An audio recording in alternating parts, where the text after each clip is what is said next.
Hi குட்டீஸ், எல்லாருமே எப்படி இருக்கீங்க? வெல்கம் டு தமிழ் கதைகள். இன்னைக்கு கதை கேட்கறதுக்கு ரெடியா இருக்கீங்களா? வாங்க கதைக்குள்ள போலாம். ஒரு பெரிய அடர்ந்த காட்டுல ஒரு அப்பா கரடியும் ஒரு குட்டி கரடியும் வாழ்ந்து வந்தாங்களாம். அவங்க ரெண்டு பேரும் ரொம்ப திக் ஃப்ரெண்ட்ஸா இருப்பாங்களாம். அப்பா கரடி சொல்லுச்சான், குட்டி கரடி நீ ரொம்ப ரொம்ப ஸ்மார்ட். நீ எப்பவுமே எந்த ஒரு விஷயம் எடுத்தாலும் புத்திசாலித்தனமாக நடந்துப்ப. நீ எந்த ஒரு சிக்கலில் மாட்டிக்கிட்டாலும் அதுலேருந்து எஸ்கேப் ஆகிறதுக்கும் உனக்கு செம்ம டேலண்ட் இருக்குது அப்படின்னு சொல்லி சொன்னாங்களாம். ஒரு நாள் அப்பா கரடி வேட்டையாட வெளியே போக வேண்டியது இருந்துச்சான். அதனால் குட்டி கரடியை நீ காட்டுக்குள்ளேயே இருந்துக்கோ, நீ பத்திரமா இரு, அப்பா போயிட்டு வந்துடுறேன் அப்படின்னு சொல்லிச்சான். ஓகேன்னு சொல்லிட்டு குட்டி கரடி அந்த குகைக்குள்ளேயே இருந்தாங்களாம். அப்போது அந்த குட்டி கரடிக்கு ரொம்ப போர் அடிச்சிச்சான். சரி நம்ம காட்டுக்குள்ளே போய் பார்ப்போம் அப்படின்னு சொல்லிட்டு உள்ளே போய் பார்த்தாங்களாம். ஒவ்வொரு பாறை மேலையும் குதிச்சு குதிச்சு ரொம்ப சந்தோஷமா விளையாடிட்டு இருந்துச்சான் அந்த குட்டி கரடி.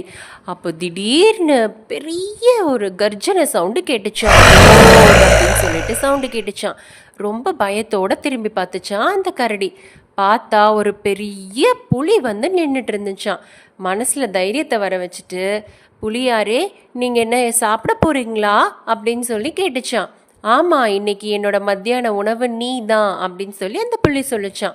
அப்போ ரொம்ப ரொம்ப யோசிச்சு எப்படியாவது இந்த பிரச்சனையிலேருந்து தப்பிக்கணுமே அப்படின்னு சொல்லிட்டு பார்க்கும்போது ஒரு பாறையும் கீழே சின்ன கல்லும் இருந்துச்சான். நீங்கள் இந்த கல்லை எடுத்தீங்க அப்படின்னா நீங்கள் பெரிய பலசாலி அப்படின்னு நான் ஒத்துக்கிறேன் அப்படின்னு சொல்லிச்சான். இந்த கல்லை எடுக்கிறது என்ன பெரிய விஷயமா அப்படின்னு சொல்லி புலி அந்த கல்லை எடுக்கவும் அந்த மேலே இருக்க பாறை புலி மேலே போட்டு அமுக்கிருச்சான். ஈஸியா எஸ்கேப் ஆகி ஓடிருச்சான் அந்த கரடி. அங்கிருந்து வேகமா ஓடி போய் அவங்க அப்பா கிட்ட நடந்த விஷயம் எல்லாத்தையும் சொல்லிச்சான். எவ்வளவு புத்திசாலித்தனமா செயல்பட்டிருக்குன்னு பாத்தீங்களா? இதே மாதிரிதான் குட்டீஸ், என்ன ஒரு பிரச்சனை வந்தாலும் அந்த பிரச்சனையில இருந்து எப்படி நம்ம வெளியே வரணும் அப்படின்னு யோசிச்சு செயல்படணும். பயப்படவே கூடாது. குட்டீஸ், கதையை நல்லா கவனமா கேட்டுக்கோங்க. கதையோட முடிவுல நான் உங்களுக்கு கொஸ்டின் கேட்பேன். இன்னைக்கு நம்ம கதைக்கு ஒரு வயதான சிங்கமும் ஒரு தந்திர நரியும் தான் வர போறாங்க. ஒரு அடர்ந்த காட்டுல ஒரு பெரிய சிங்கம் கம்பீரமா வாழ்ந்து வந்துட்டு இருந்துச்சு. அது ரொம்ப வருஷமா அங்கேயே இருந்தனால அது ஒரு வயதான சிங்கமாவே மாறிடுச்சு. அந்த வயதான சிங்கம் அங்க இருக்கிற மிருகங்கள் எல்லாத்தையும் பார்த்துக்க முடியாம ஒரு குகையிலே வாழ்ந்துட்டு இருந்துச்சு. அப்போ அந்த வழியா வந்த நரி சிங்கராஜாக்கு பதிலா நம்ம தான் ராஜாவா இருக்கணும் அப்படின்னு ஒரு தந்திரம் பண்ணுச்சு. அந்த தந்திரக்கார நரி அங்க இருக்கவங்க எல்லார்கிட்டயும் சொல்லுச்சு, ராஜாக்கு வயசாயிருச்சு, நான் தான் இனிமேல் ராஜா, ராஜா தான் என்னை வந்து இந்த காட்டுக்கு அரசன் ஆக்கியிருக்காங்க அப்படின்னு சொல்லிச்சான். அதை கேட்ட மற்ற விலங்குகள் எல்லாமே ஆமா நீங்க தான் ராஜா அப்படின்னு சொல்லி நிறைய ராஜாவா ஏத்துக்கிட்டாங்களாம். ஒரு நாள் ஒரு பக்கம் பாத்தீங்கன்னா ஓநாய் கூட்டம் சண்டை போட்டுட்டு இருந்திருக்கு, இன்னொரு பக்கம் பாத்தீங்கன்னா கரடி கூட்டம் சண்டை போட்டுட்டு இருந்திருக்கு. அந்த நரி மேலே ஏறி நின்று யாரும் சண்டை போடாதீங்க, அமைதியா இருங்க அப்படின்னு சொல்லி கத்தி கத்தி பார்த்துருக்கு. இருந்தாலும் அவங்க யாருமே நரி சொன்னதை கேட்கல, அடிச்சு துரத்தி விட்டுட்டாங்க. அப்போ சிங்கத்துக்கிட்ட போய், சிங்கராஜாவே நான் தான் உங்களோட பதவிக்கு ஆசைப்பட்டு ராஜாவா இருக்கணும்னு நினைச்சேன், ஆனா என்னால இருக்க முடியல அப்படின்னு நடந்த விஷயத்தை எல்லாத்தையுமே சொல்லிச்சான். நீங்களே ராஜாவா இருந்துக்கோங்க அப்படின்னு சொல்லிச்சான். அப்போ அந்த சிங்கம் அங்க போய் ஒரு பெரிய சவுண்டு போட்டுச்சான். பெரிய சத்தம் விட்டதும் எல்லா விலங்குகளும் துள்ளி குதிச்சு ஓடிட்டாங்களாம். அப்போ பக்கத்து காட்டுக்கு போய் அவங்களோட தம்பி கிட்ட, இந்த மாதிரி எனக்கு வயசாயிருச்சு, நீ தான் இனிமேல் எங்களோட காட்டுக்கு ராஜாவா இருக்கணும் அப்படின்னு சொல்லி சிங்கத்தோட தம்பியை கூட்டிட்டு வந்து அந்த காட்டுக்கு ராஜாவாக்கிட்டாராம். இன்னைக்கோட கொஸ்டின் நேரம். நிறைய ராஜாவா இருக்கும்போது ரெண்டு விலங்குகள் சண்டை போட்டுக்கிட்டாங்க. ஒன்னு ஓநாய், இன்னொரு விலங்கு என்ன? பதில் தெரிஞ்சா உங்க அப்பா அம்மா கிட்ட சொல்லுங்க. ஒரு காட்டுல ஒரு யானை வாழ்ந்து வந்துச்சான். அந்த யானை ரொம்ப பெருசாவும் கம்பீரமாவும் வாழ்ந்து வந்துட்டு இருந்துச்சான். அந்த யானை கூடவே காட்டுல இன்னும் சில விலங்குகள் வாழ்ந்து வந்துச்சான். குரங்கு, மான், அந்த மாதிரி நிறைய விலங்குகள் வாழ்ந்து வந்துச்சான். ஆனா மற்ற விலங்குகள் எல்லாத்துக்குமே அந்த யானையை பார்த்தா ரொம்ப பயமா. பெருசா இருக்கிறனால அவங்களோட குட்டிகள் எல்லாத்துக்கிட்டையும் கதை சொல்லும்போது இந்த யானை காமிச்சுதான் கதை சொல்லுவாங்களாம். நீங்க சாப்பிடல அப்படின்னா இந்த யானை உங்களை வந்து பிடிச்சிட்டு போயிடும், இந்த யானை வந்து உங்களை கடிச்சிரும், மிதிச்சிரும், அந்த மாதிரி சொல்லி வளர்த்தாங்களாம். ஆனால் அந்த யானை யார் என்ன சொன்னாலும் கவனிக்காம அது பாட்டுக்கு அது வேலையை பார்த்துட்டு அமைதியாக வாழ்ந்து வந்துட்டு இருந்துச்சான். ஒரு நாள் அந்த காட்டுல பெரும் வெள்ளம் வந்து ஏற்பட்டுருச்சான். வெள்ளத்துல அந்த விலங்குகள் எல்லாமே நடுவுல மாட்டிக்கிச்சான். அந்த வெள்ளத்துல யானை அந்த விலங்குகள் எல்லாம் தத்தளிக்கிறத பார்த்துச்சான். இருந்தாலும் பார்க்காமயே போயிருச்சான். எப்படியும் நம்மளோட உதவியை வந்து அவங்க ஏத்துக்க மாட்டாங்க அப்படின்ட்டு போயிருச்சான். அப்போ ஒரு குரங்கு மட்டும் அந்த யானை பக்கத்துல போயிட்டு, யானையாரே எங்களுக்கு நீங்க ஹெல்ப் பண்றீங்களா அப்படின்னு கேட்டாங்களாம். அப்ப அந்த யானை சொன்னிச்சான், உனக்கு நான் உதவி பண்ணாலும் உங்க அப்பா அம்மாலாம் அதை ஏத்துக்க மாட்டாங்க அப்படின்னு சொன்னாங்களாம். அப்ப அந்த குரக்கார் சொன்னாரா, இல்லை யானையாரே, எங்க அப்பா அம்மா உங்களை காமிச்சு பயன்படுத்தினது என்னமோ உண்மைதான். ஆனா நீங்க காட்டுல அமைதியாகவும் நல்லவராகவும் வாழ்றனால அவங்க உருவத்தை பார்த்து எடை போடக்கூடாது அப்படின்னும் சொல்லி எங்களை வளர்த்துருக்காங்க. அதனால நீங்க எங்களுக்கு உதவி பண்ணுங்க யானையாரே அப்படின்னு சொன்னாங்களாம். உடனே அந்த யானை தன்னோட தந்தத்தையே பாலம் மாதிரி அமைச்சு எல்லா விலங்குகளையுமே காப்பாத்திட்டாராம். அப்புறம் என்ன, காட்டுல எல்லாருமே அந்த யானை கூட ரொம்ப நட்பாகவும் பாசமாகவும் சந்தோஷமா விளையாட ஆரம்பிச்சிட்டாங்களாம். ஸோ குட்டீஸ், உருவத்தை பார்த்து எப்பவுமே எடை போடக்கூடாது. இன்னைக்கோட கொஸ்டின் நேரம். இன்னைக்கு கதையில யானை கிட்ட உதவி கேட்ட அந்த விலங்கோட பேர் என்ன? ஆன்சர் தெரிஞ்சிச்சுன்னா உங்க அப்பா அம்மா கிட்ட சொல்லுங்க. இன்னைக்கு நம்ம கதையில யார பார்க்க போறோம்? கொடூர ஓநாயும் 3 குட்டி ஆடுகளும். ஒரு காலத்துல ஒரு அழகான இடத்துல 3 குட்டி ஆடுகள் வாழ்ந்து வந்தன. அந்த 3 குட்டி ஆடுகளும் ரொம்பவுமே சுட்டித்தனமா இருக்குமா. எப்போதும் துள்ளி குத்தி விளையாடி கொண்டே இருக்குமா. அம்மா ஆடு குட்டி ஆடுகளுக்கு ரொம்ப அன்பு கொடுத்து வளர்த்துச்சான். ஒரு நாள் அம்மா ஆடு வெளியூர் செல்ல வேண்டியது இருந்துச்சான். பத்திரமா இருங்க, கதவை திறக்காதீங்கன்னு சொல்லிட்டு போச்சான். ஆனா அந்த பக்கத்திலேயே ஒரு கொடூர ஓநாய் இருந்துச்சான். அதுக்கு எப்படியாவது இந்த 3 குட்டி ஆடுகளையும் சாப்பிட்றணும் அப்படின்னு ஆசை இருந்துச்சான். அது மெதுவா குட்டி ஆடுகளோட வீட்டுக்கு பக்கத்துல வந்திருக்கு. கதவு பக்கத்திலேயே நின்றுட்டு கதவை தட்டி பார்த்துருக்கு. அப்போ முதல் ஆட்டுக்குட்டி போய் கதவை திறக்கலான்னு போயிருக்கு. அப்போ மற்ற ஆடுகள்லாம் சொல்லியிருக்கு, வேண்டாம் கதவை திறக்காத அப்படின்னு சொல்லிச்சான். அப்போ ரொம்ப புத்திசாலித்தனமா செயல்பட்டுட்டு இருந்திருக்கு அந்த 3 ஆட்டுக்குட்டியும். ஓநாய் ரொம்ப கோவமா திரும்பி போயிருச்சு. ஆட்டுக்குட்டிகள் 3ம் ரொம்ப பாதுகாப்பு இருக்கிறத பார்த்துச்சான் பெரிய ஆடு. அம்மா ஆடு வீட்டுக்கு வந்ததுமே ரொம்ப ரொம்ப சந்தோஷப்பட்டுச்சான்.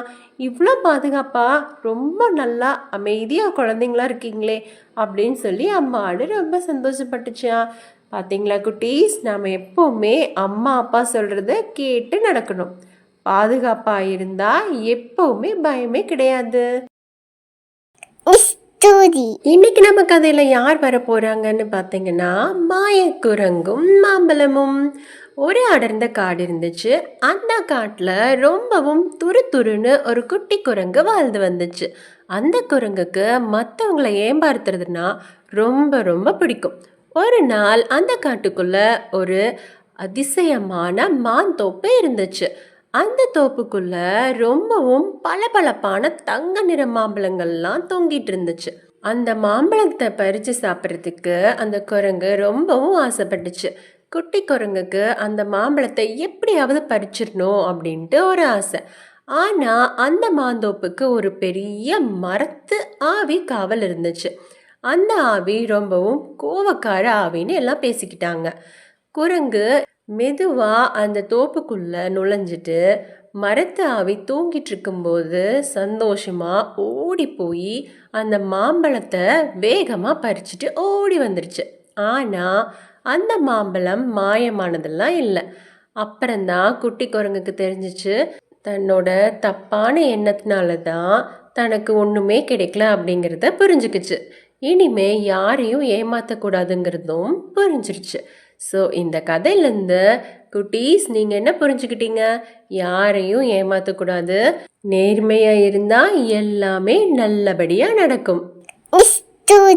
ஒரு நாள் ஒரு தாத்தா அவருடைய பேரனுக்கு நீதி கதை சொல்லிட்டு இருந்தாரு. நம்மளுக்குள்ளேயே 2 குணங்கள் பாத்தீங்கன்னா விலங்கு மாதிரி சண்டை போட்டுக்கிட்டே இருக்குமா. அதுல ஒரு குணம் பாத்தீங்கன்னா பண்பு, பாசம், நேசம், மனிதத்தன்மை, உண்மை போன்ற குணங்கள். இன்னொரு குணம் பாத்தீங்கன்னா கோபம், பொறாமை, பொய், எல்லாமே நான் தான் அப்படிங்கிற ஈகோ. இப்படி 2 குணங்கள் இருக்கு அப்படின்னு சொல்லிட்டு இருந்திருக்காரு.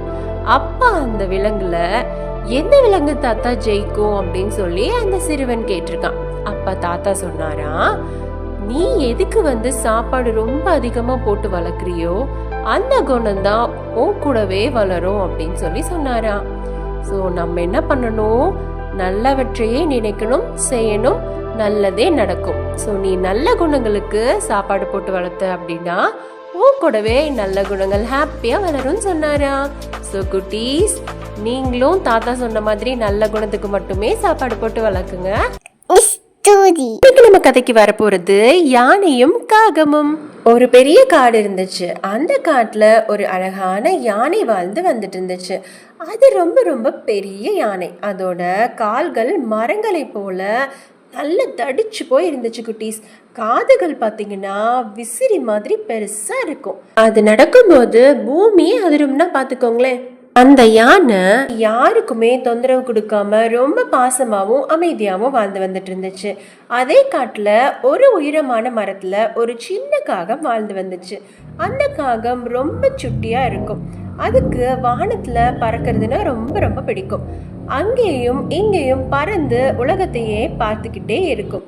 ஒரு நாள் அந்த யானை ஒரு குளத்துல தண்ணி குடிக்கலான்னு போச்சு. அப்போ அந்த காகம் வானத்துல பறந்து மெதுவா அந்த யானையோட முதுகுல உட்காந்துச்சு. யானை கொஞ்சம் கூட கோவப்படல, அமைதியா நின்னுச்சு. அந்த காகம் யானையோட முதுகுல கொஞ்ச நேரம் உட்கார்ந்துட்டு சுத்தி பார்த்துக்கிட்டு அப்புறம் பறந்து போச்சு. பாத்தீங்களா குட்டீஸ், யானை உருவத்துல ரொம்ப பெருசு. ஆனா ஒரு காக்கா அது மேல உட்கார்ந்தா கூட அது கோவப்படாம எவ்வளவு பாசமாவும் அமைதியாவும் இருக்கு. நீங்களும் இதே மாதிரி பெரியவங்களா இருந்தாலும் சரி, சிறியவர்களா இருந்தாலும் சரி, கோவப்படாம அன்பா இருங்க. இன்னைக்கு நம்ம கதைக்கு சிங்கம், புலி, வரி குதிரை எல்லாருமே வரப்போறாங்க. ஒரு அழகான காடு இருந்துச்சு. அந்த காட்டுல ஒரு அழகான சிங்கம் வாழ்ந்து வந்துச்சு. அந்த சிங்கத்துக்கு கடவுள் நம்பிக்கை அதிகம். அந்த சிங்கத்துக்கு அன்னைக்கு ரொம்ப பசி. இன்னைக்கு நம்ம பசிக்கு இந்த வரி குதிரையை தான் வேட்டையாடணும் அப்படின்னு சொல்லி அங்க இருந்த வரி குதிரையை சாப்பிட்றதுக்கு ஒரு திட்டம் போட்டுச்சு. அந்த வரி குதிரை சொல்லுச்சு, சிங்கராஜா, நீங்க என்னை இன்னைக்கு சாப்பிட முடியாது. ஏன்னா கடவுள் என்னை ஆசீர்வதிச்சு என்னோட முதுகுல எல்லாமே வரிகளா கொடுத்துருக்காரு. அதனால சிங்கத்துக்கு நீ இரையாக முடியாது. உன்ன மாதிரி வரியோட இருக்கிற மிருகத்துக்கு தான் நீ இரையாக முடியும் அப்படின்னு சொல்லி வரி குதிரைகள் எல்லாத்துக்குமே ரொம்பவே சந்தோஷமா இருந்துச்சு. அந்த சிங்கத்தால வேட்டையாட முடியல அப்படின்னு சொல்லி அது முன்னாடி ரொம்ப டான்ஸ் ஆடி பாட்டு பாடி சந்தோஷமா இருந்துச்சுக்கலாம். அதுக்கு சிங்கம் ரொம்ப சோகமாயிருச்சான். அதுக்கு ஒரு ஐடியா வந்துச்சான். இந்த வரி குதிரையை நம்ம தான் சாப்பிட முடியாது, ஆனா வரிகள் நிறைந்த புலியால சாப்பிட முடியும்லன்னு சொல்லி அந்த சிங்கம் போய் புலிகிட்ட சொல்லுச்சான்.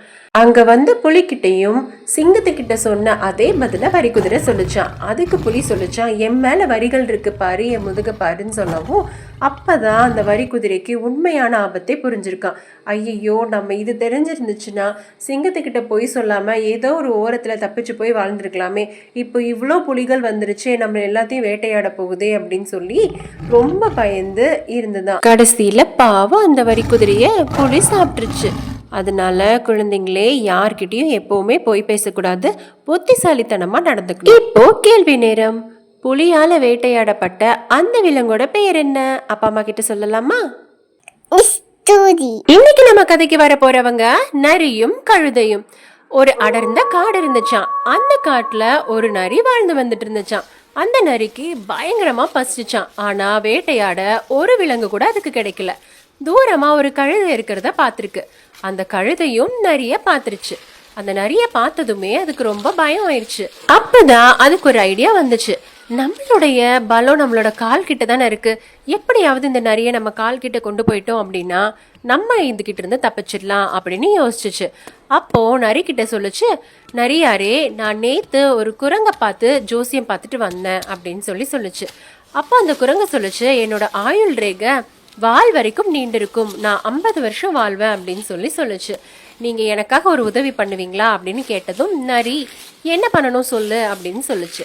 நீங்க என்னோட ஆயுள் ரேகை என்னோட வாழ்கிட்ட இருக்கான்னு மட்டும் பார்த்து சொல்றீங்களா அப்படின்னு சொல்லவுமே நரி சரி பார்த்து சொல்றேன் அப்படின்னு யோசிச்சுட்டு பின்னாடி போய் கால் கிட்ட நின்னுச்சு.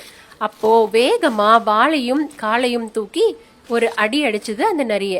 அந்த அடி பட்டதுமே நரி கீழே விழுந்துருச்சு. வேகமா கழுதை தப்பிச்சு ஓடிருச்சு.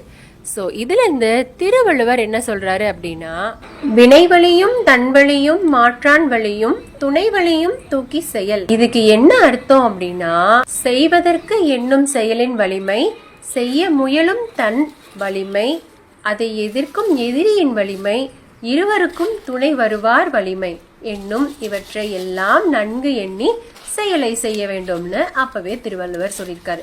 அதனால நம்மளோட வலிமை, எதிரியோட வலிமை ரெண்டையுமே நம்ம தெரிஞ்சுக்கிட்டு அதோட செயலை நம்ம செயல்பட்டோம் அப்படின்னா கண்டிப்பா நம்மளுக்கு வெற்றி தான் குட்டீஸ்.